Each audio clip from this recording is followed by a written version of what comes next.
Good morning बच्चों। Good morning भैया।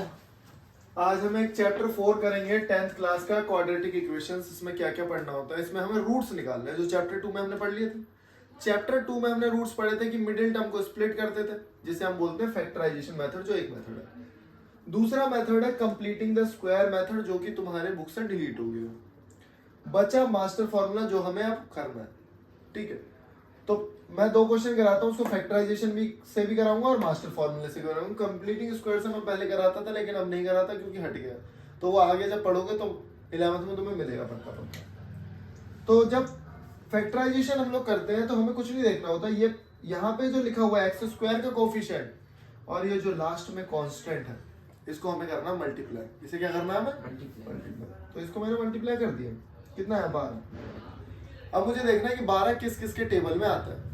तो 12 आता है 1 के में, 2 के में, 3 के में, 4 के में, 6 के में, 12 के। मुझे बनाने हैं पेयर। किसके? 12 के। कैसे? मल्टीप्लाई करके आए। 1 और 12, 2 6 12, 3 4 12। 3 जोड़े बन रहे हैं। जोड़े तो 3 बन गए, मतलब 3 पेयर बन गए। अब मुझे ऐसा पेयर सेलेक्ट करना है प्लस या माइनस करके। आपको जो मर्जी करना है, कुछ भी कर लो, प्लस कर लो या माइनस कर लो। प्लस या माइनस करके बीच वाले का कोफिशिएंट आना चाहिए। अगर कुछ नहीं लिखा है यहाँ पे, समझ जाओ मन लिखा, तो आपको ऐसे स्प्लिट करना है कि प्लस या माइनस करके क्या है भाई? 1। बताओ कौन सा जोड़ा है? कौन से जोड़े को प्लस या माइनस करके 1 ला सकते हो? प्लस या माइनस करके लगा दो 10 घंटे। 3 और 4 को, तो 4x में से 3x जब जाएगा तो हमारा क्या बचेगा? 1 बचेगा। साइन का बड़ा ख्याल रखना है। अगर प्लस होता है यहाँ पे तो 3 में से 4 को वो करेंगे, ठीक है, मतलब साइन चेंज हो जाएगा यहाँ पे। और जब माइनस है तो ये वाला साइन बड़ा होगा। उसके बाद देखूंगा क्या कॉमन ले सकते हो। मैंने देखा 4 और 6 दोनों ही 2 के टेबल में आते हैं। 2 के टेबल में आते हैं तो 2 बाहर निकाल लो। फिर मैं देख रहा हूं दोनों के पास x भी है। तो भाई जब 6 बाहर आ चुका है, 2 बाहर आ चुका है 6 में से, तो बचेगा क्या? 3 और x भी बचेगा। यहां पे बचेगा 2। फिर मुझे पता है स्टेप देखना कि यहां जो भी लिखा होगा वो आप यहां लिख दो। लिख दिया? फिर मेरे को बताओ कि यार इसमें से क्या कॉमन लूं जो यही आ जाए। ये तो पूरा सेम है, 1 बार ले लो फिर। तो मैंने देखा ये तो 2 बार लिखा, उसे इसे लिख दो 1 बार। ये मैंने लिखा 1 बार। और जो बचा हुआ है 2x और +1, उसे लिख दो अलग। 2x + 1 ये बराबर 0 होगा। 3x - 2 बराबर 0 और 2x + 1 बराबर 0। यहाँ पे 3x = 2 और x = 2/3 और यहाँ पे x = -1/2। ये तो एक मेथड हो गया फैक्टराइजेशन का, ये भी कर सकते हो। लेकिन कई बार क्या होता है, बच्चे घबरा जाते हैं, यार इसको मैं फैक्टराइजेशन कैसे करूंगा, इसको मैं कैसे फैक्टराइजेशन करूंगा। तो कुछ नहीं करना भाई, इन दोनों को मल्टीप्लाई किया आया 6। 6 किस किस के पहाड़े में आता है? 1 के में, 2 के में, 3 के में, 6 के में। जोड़े कितने बन रहे हैं? ये बन रहे हैं हमारे जोड़े। ठीक है, अब मुझे ऐसे पेयर सेलेक्ट करने हैं कि दोनों को जोड़ के ये है। अब आप कंफ्यूज हो गए कैसे आएगा, बताओ भाई क्या किया जाए। तो मैंने देखा 3x², थोड़ी सी मेहनत करनी पड़ेगी। 6x - 6x + 2। अब ये थोड़ा कॉम्प्लिकेटेड क्वेश्चन है, इतना भी आसान नहीं है, इतना भी आसान नहीं है। क्या सही है क्वेश्चन?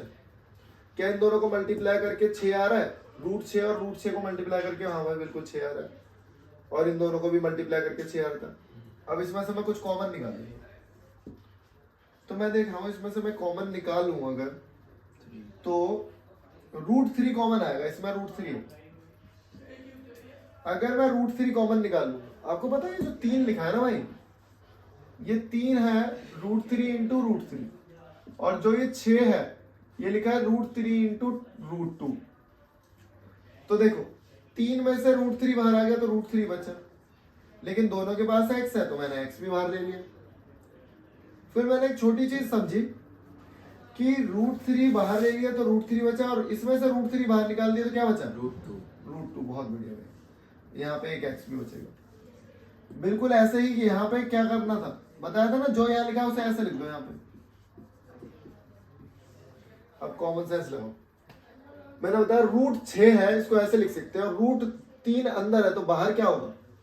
√2, वो भी माइनस का, क्योंकि ये माइनस अंदर नहीं है। तो भाई ये और ये, तो ये टर्म मेरा कॉमन आ रहा है, और उसके बाद √3x माइनस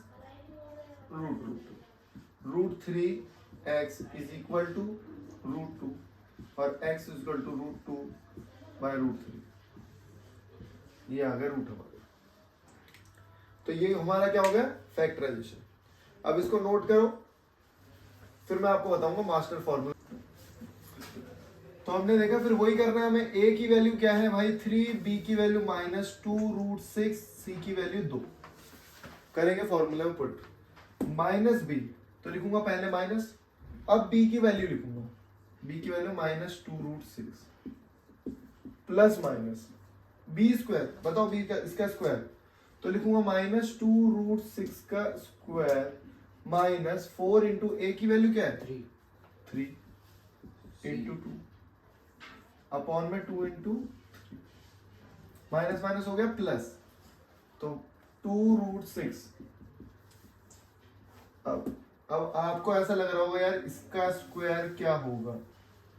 इसका स्क्वायर तो देखो 2 का स्क्वायर होता है 4 और इसका स्क्वायर होता है 6, तो ये हो गया 24 माइनस ये कितना है?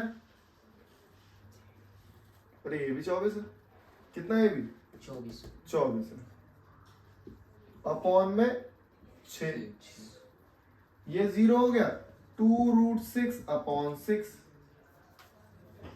और अभी मैंने आपको कुछ बताया था, याद करो, कि आप इस 6 को √6 इंटू √6 लिख सकते हो। तो एक √6 से √6 खस गया, तो अभी भी कुछ बचा 2 अपॉन √6। फिर मैंने आपको बताया था 2 को आप √2 इंटू √2 लिख सकते हो, और √3 को √6 को आप ये लिख सकते हो। दिमाग लगाओ थोड़ा सा, दिमाग लगाओ बेटा। अच्छा और आसान करते हैं इसे, और आसान कर देते हैं। क्या ये 2 इससे कट रहा है ना? तो क्या बचेगा बताओ? √6 अपॉन 3। अभी हमने यहाँ सीखा √6 को मैं √2 इंटू √3 लिख दूं, और इसको मैं √3 इंटू √3 लिख दूं, तो बचा क्या? ये मेरा आंसर। ठीक है, अब ये 2 क्वेश्चन है और इन्होंने बोला है कि इनके जो है वो रूट्स जो है वो इक्वल है, इक्वल रूट्स। तो जैसे ही हमें पता लगा इक्वल रूट्स है तो d की वैल्यू होगी 0, d बराबर होगा 0। a की वैल्यू क्या है भाई? 2। b की वैल्यू क्या है? k, x के आगे वाला b होता है। c की वैल्यू क्या है? 3। अब मैं यहाँ पुट करूंगा, d की वैल्यू क्या होती है? b स्क्वायर माइनस 4ac बराबर 0 होगा। b की वैल्यू मतलब k का square minus 4 into 2 into 3 0। k square कितना हो गया? 24 हो गया, लिख दूंगा 24। 24 का रूट, 24 का रूट बताओ क्या होगा? थोड़ा सा दिमाग लगाओगे तो आप इसको क्या लिख सकते हो? 4 इंटू 6। तो k अगर लिखना है तो 4 का रूट क्या होगा? 4 का रूट बताओ मुझे। ये हो गया 2 और √6, ये हो गया k की वैल्यू। k स्क्वायर की ये वैल्यू थी। k निकालने के लिए मुझे रूट करना पड़ेगा दोनों साइड। अबे दिमाग लगाओ ना यार थोड़ा सा। देखो k स्क्वायर आपको 4 दे रखा है तो रूट करते हैं ना दोनों साइड, इस साइड भी और इस साइड भी। तो ये तो हो गया ये, और 4 ये हो गया 2। दोनों साइड रूट करना है अगर स्क्वायर से नीचे आना है तो नॉर्मल वैल्यू में। तो दोनों साइड रूट करेंगे तो ये स्क्वायर से रूट कट जाता है, स्क्वायर से रूट कट गया, लेकिन यहाँ पे तो रूट रहेगा, और √4 होता है 2। रूट 6 का कुछ वैल्यू नहीं होती तो वो लिख दिया, वो रूट के अंदर रहेगा। वो रूट के अंदर रहेगा। अब यहाँ पे बच्चे फंस जाते हैं, वो सोचते हैं यार क्या समझ में ही नहीं आ रहा किसकी वैल्यू है, क्या करना। तो यहाँ पहले तो इसे सॉल्व करो, इसको इससे अंदर भेजो, इसको अंदर भेजो प्रॉपर। ये अब एक्स स्क्वायर के जो आगे लिखा है वो है ए, जो x के आगे लिखा है वो है b, और जो बच गया वो है c। फॉर्मूला क्या है d का, बी स्क्वायर माइनस 4ac।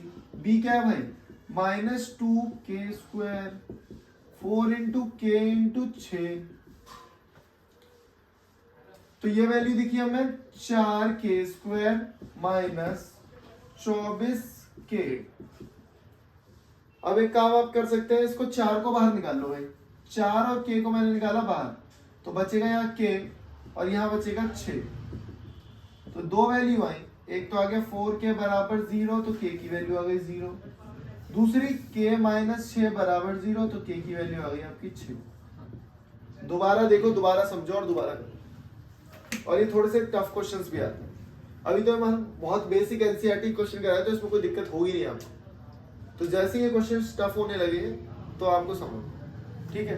तो आज के लिए इतना ही, इसके टफ क्वेश्चंस में नेक्स्ट लेक्चर्स में करूँ। ओके।